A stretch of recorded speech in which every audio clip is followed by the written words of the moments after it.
hampir kalau setiap Jumat itu kita himbau tu ya kan, ada himbauan lah. Pelaksanaan sholat Jumat di Masjid Agung Rohama Takengon Aceh Tengah berjalan tertib dengan penerapan protokol kesehatan atau prokes pencegahan COVID-19. Panitia telah mengatur skema agar jamaah menerapkan physical distancing atau jaga jarak fisik. Pada bagian lantai sudah diberi tanda silang sebagai peringatan bagi jamaah dilarang mengisi. Sebelum pelaksanaan sholat dimulai, panitia secara rutin mengumumkan kepada jamaah untuk mematuhi peraturan yang telah diberlakukan.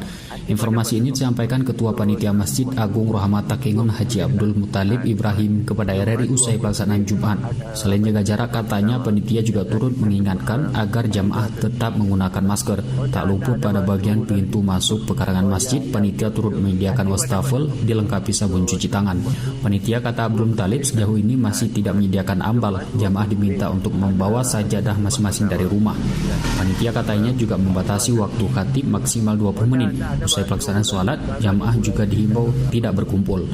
Di Masjid Rohama sejak diberlakukan itu masalah protokol kesehatan masih diikuti oleh para jemaah.